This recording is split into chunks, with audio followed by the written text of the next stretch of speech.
2월 11일 누가복음 13장 1절에서 9절까지의 말씀을 가지고 열매로 나타나는 회개라는 제목으로 말씀을 나누도록 하겠습니다.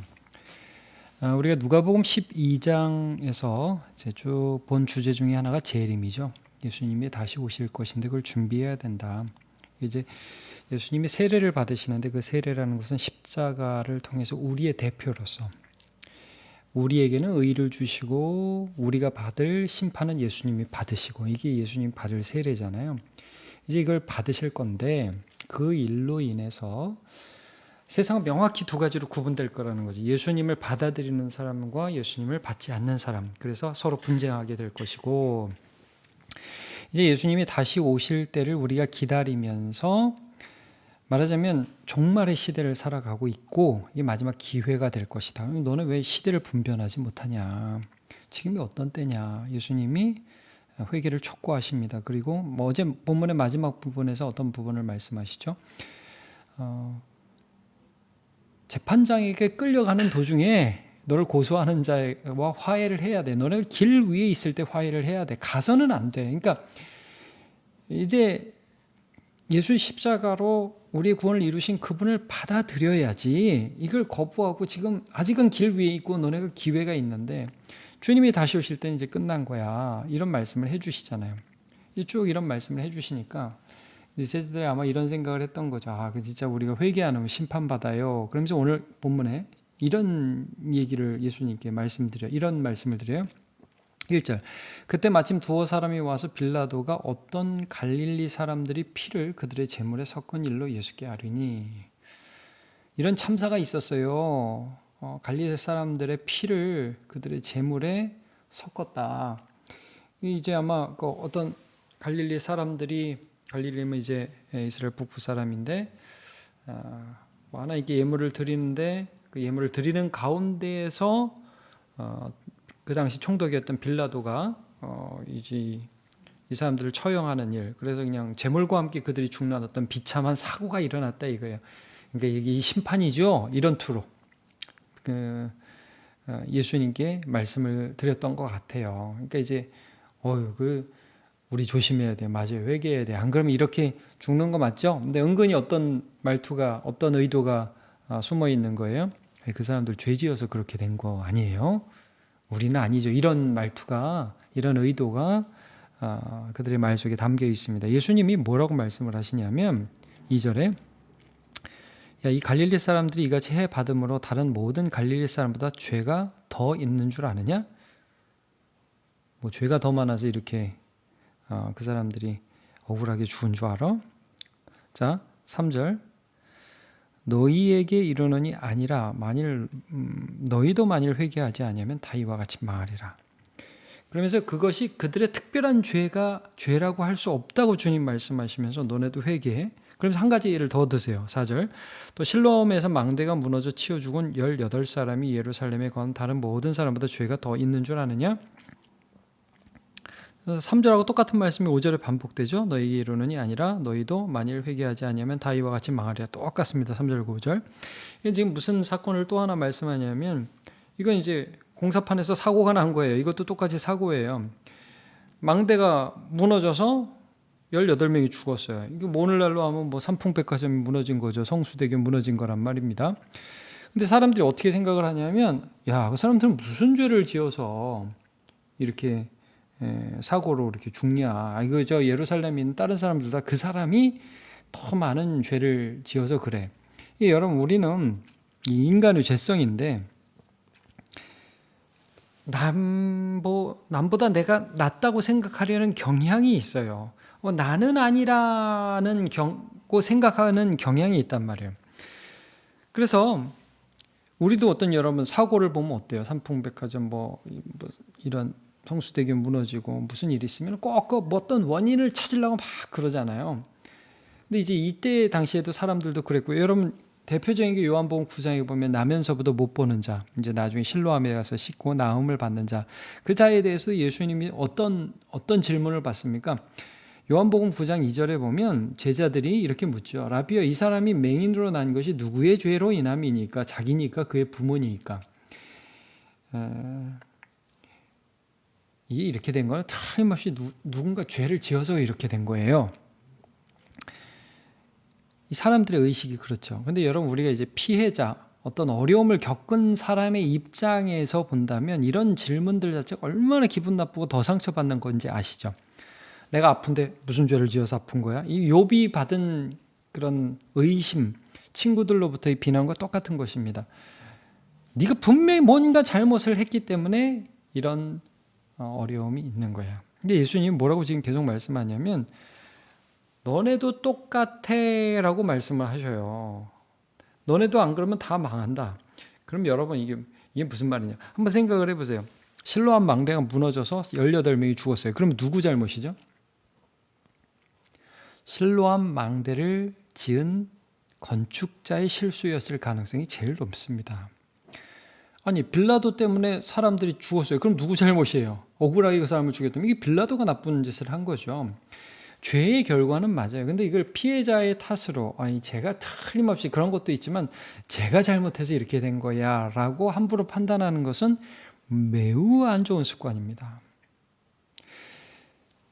말하자면 우리 인간 사회에 녹아든 사람의 죄악 때문에 사람이 죽고 있습니다. 피해자의 잘못이나 피해자의 죄 때문이 아니라는 거죠.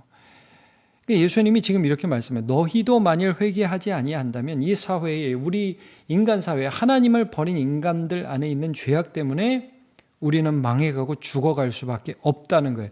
예수님이 왜 오셨죠? 우리를 죽이고 있는, 인간을 사망에 몰아놓고 있는 이 세대를 구원하기 위해서, 이 세상을 구원하기 위해서 이 땅에 오신 거예요. 그래서 받을 세례가 있으시다라고 어제 본문에 나오죠. 그래서 그 세례를 받기까지 얼마나 답답하겠느냐라는 예수님의 말씀이 거기에 나오는 겁니다. 이런 예들은 너무 많아요. 여러분, 그 사도행전 28장에 보면 바울 사도가 유라굴라라는 커다란 풍랑 속에서도 결국 하나님의 구원을 받아서 한 원주민이 살고 있는 섬에 이제 말하자면 불시착한 거죠. 배는 파손됐고 헤엄쳐서 겨우 살아남았어요. 불을 쬐고 있는데 나무를 집어넣고 장작을 집어넣는데 손에 뭐가 딸려 나와요. 원주민들이 보니까 뱀이에요. 독사예요. 저건 뭐 물렸으면 그냥 죽는 거예요. 그때 사람들이 어떻게 생각을 하냐면 사도행전 28장 4절에 원주민들이 이 짐승이 그 손에 매달려 있음을 보고 서로 말하되 진실로 이 사람은 살인한 자로다. 바다에서는 구조를 받았으나 공의가 그를 살지 못하게 함이로다. 죄를 지어서 결국 여기서 죽는구만. 이게 사람의 패턴이라는 거죠. 예수님은 뱀에 물린 사람이건 나면서 못 보던 사람이건 사고로 죽은 사람이건 진짜 어떤 폭압적인 정치의 희생양이 된 사람이건 아이고 그 사람이 잘못해서 그래 라는 식의 피해자에게 모든 죄를 뒤집어 씌우는 인간의 죄에 대해서 경고하시면서 그거 아니다. 사람의 죄가 사람을 죽여가고 있다. 그리고 사람의 죄는 그 사람의 죄뿐 아니라 이 모든 사회에 녹아있는 인간이라는 존재가 범하고 있는 그 죄악이 우리를 죽여가고 있다는 것을 지금 말씀하고 계세요. 그리고 예수님이 오신 것은 그런 죄들에 대한 형벌을 대신 받고 그리고 그 죄인들을 용서하여 하나님 백성 삼으시기 위한 것이죠. 중요한 건 뭐예요? 예수님을 받아들이고 예수님을 모시고 다른 삶을 살아가는 거예요. 그래서요, 이 시기가 얼마나 급박한가. 어제 본문에는 어떻게 이걸 표현하고 있어요? 이 시기가 얼마나 급박한가를 지금 재판장에 가는 길이다. 일단 재판 시작하면 너는 끝이다. 길에서 화해해라. 이런 표현을 쓰셨죠. 어제는. 오늘 본문은 이겁니다. 이제부터 나오는 비유가 이제 3년 동안 은혜를 줬는데 한 번 더 기회를 주는 마지막 해다. 이런 표현을 쓰고 계신 거예요. 6절부터 보죠. 6절, 7절. 한 산의 포도원에 무화과 나무를 심은 것이 있더니, 여러분 좀 이상하죠. 포도원에 왜 무화과를 심어요? 포도원에 포도나무를 심어야지. 그러니까 이게 뭐예요? 이 포도원 주인이 지금 포도가 먹고 싶은 게 아니라 무화과를 먹고 싶다는 거예요. 그러니까 뭔가 특별한 걸 기대하고 있다는 거죠. 여러분, 하나님이 우리를 이 땅에서 구원하셨어요. 뭘 기대하실까요? 세상에 하나님을 버린 사람들이 맺는 죄의 열매가 아닌 예수 그리스도를 믿어서 예수님이 맺으시는 열매를 기대하시는 거죠. 열매를 구했다는 표현이 6절에 나옵니다. 근데 얻지를 못했어요. 얼마나 못 얻느냐. 7절 포도원 지기에게 이르되, 포도원 지기가 여기 나와요. 이 예수님을 가리키는 겁니다. 주인은 여기 이제 성부 하나님을 비유적으로 말씀하죠.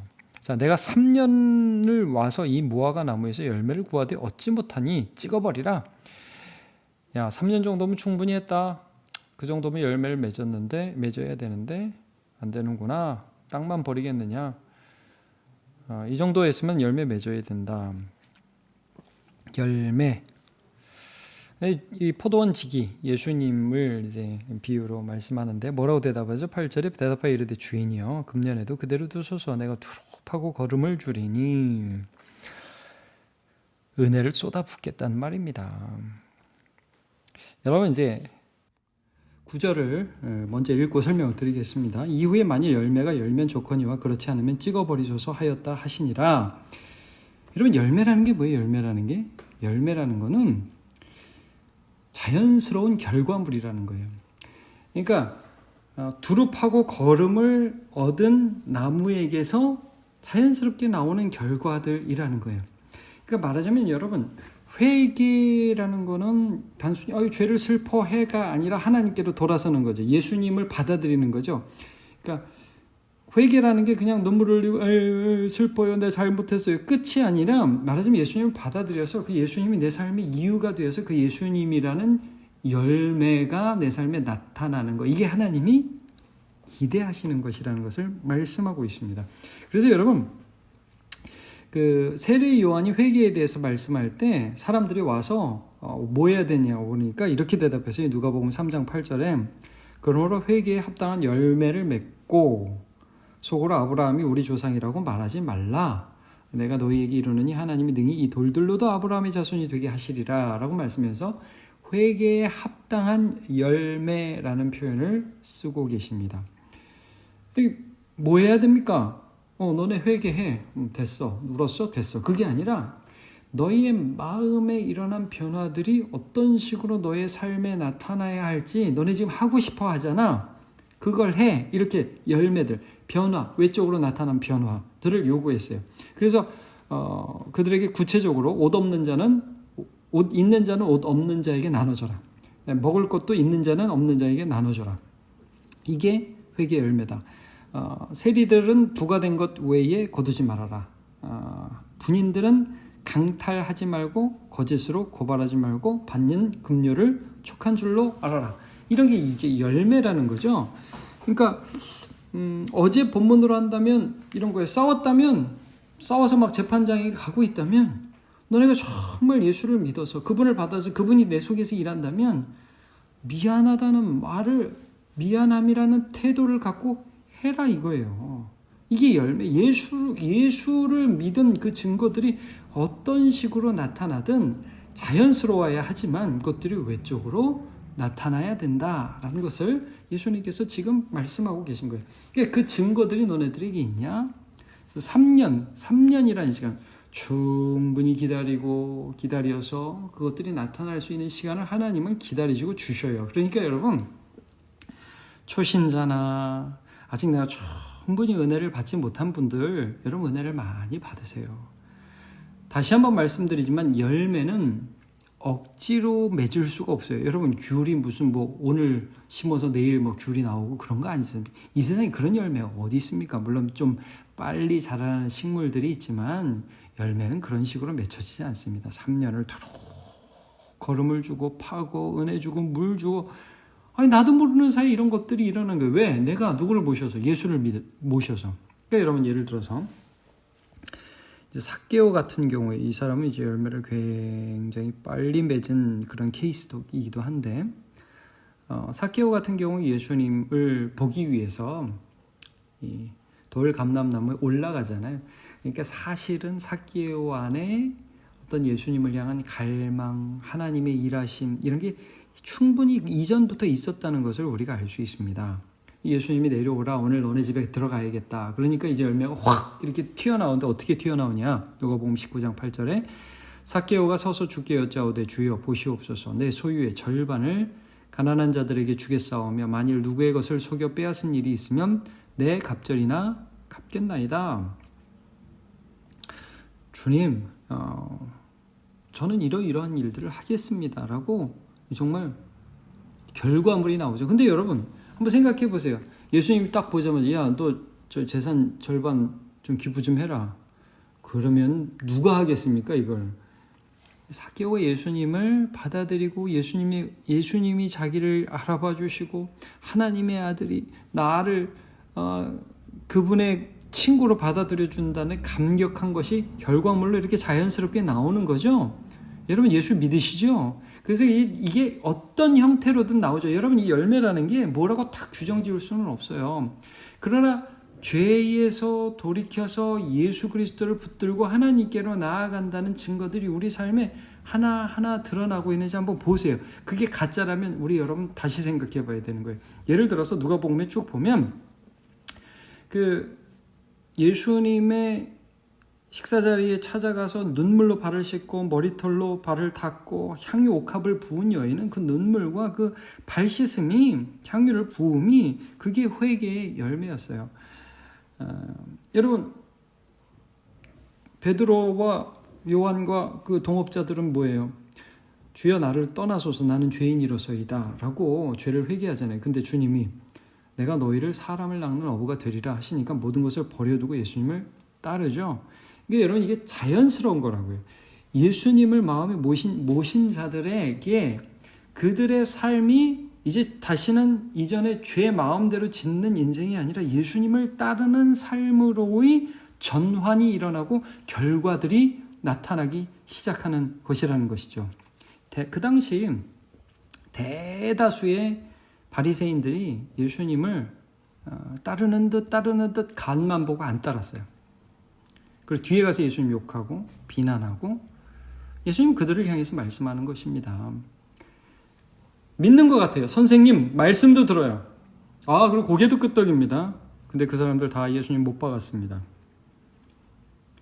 여러분 우리가 회개하면 성령께서 우리 속에서 역사하셔서 우리 안에서 내가 만들 수 없는 결과들이 행동으로 나오기 시작합니다. 그것이 때로는 기도로, 눈물로, 섬김으로, 다른 사람을 도움으로, 겸손해짐으로 나타나기 시작한다는 거죠. 여러분 오늘 말씀을 통해서 우리의 삶을 좀 돌아보았으면 좋겠습니다. 우리 주님께서 우리에게 회개의 열매를 맺으라고 말씀을 하십니다. 요한일서 3장 18절 기억하십니까? 자녀들아 우리가 말과 혀로만 사랑하지 말고 행함과 진실함으로 하자라고 말씀을 합니다. 우리의 삶에 예수님이 주인 되어 주셔서 그것이 내 속에서 따를까 말까 갈등으로만 있다가 사그러지는 그런 울림 정도가 아니라 내 손끝, 내 혀에서, 내 발걸음에서 정말 내가 할 수 없는 어떤 동력들과 동작들과 행동들을 만들어내는 그런 능력이 되시도록 우리 마음을, 우리의 몸을 그의 말씀 앞에 내어 드려야 하겠습니다. 오늘도 그렇게 행동으로 나타나는 회개의 열매들을 맺으시는 저와 여러분 되시길 축복합니다. 같이 기도하겠습니다. 하나님 감사합니다. 오늘 우리가 함께 예수님의 말씀을 나누었습니다. 말세입니다. 주님의 다시 오심을 기다립니다. 심판이 코앞에 있습니다. 그런데도 우리는 남의 죄를 보면서 남의 어려움을 보면서 무슨 죄를 지어서 저렇게 어려움을 당하나라고만 생각하지 나 자신이 회개의 열매를 맺고 있는지는 잘 체크하지 못할 때가 많습니다. 하나님 우리가 교만하지 않습니까? 우리가 우리의 죄 가운데에 머물러 있지는 않습니까? 우리의 발걸음이 너무 둔하지는 않습니까? 우리의 혀가 기도하지 못하고 또 남을 축복하지 못하고 비방하는 그런 입술로만 머물지는 않습니까? 주여 도와주셔서 우리의 삶에 회개의 열매가 맺혀질 수 있도록 도와주시되 그것이 예수님을 순종하는 행동이 될 수 있도록 주님 내 속에서 말씀으로 역사해 주시고 또 우리의 몸과 마음이 함께 주님 말씀에 순종할 수 있도록 은혜 내려 주옵소서. 예수님의 이름으로 기도합니다. 아멘.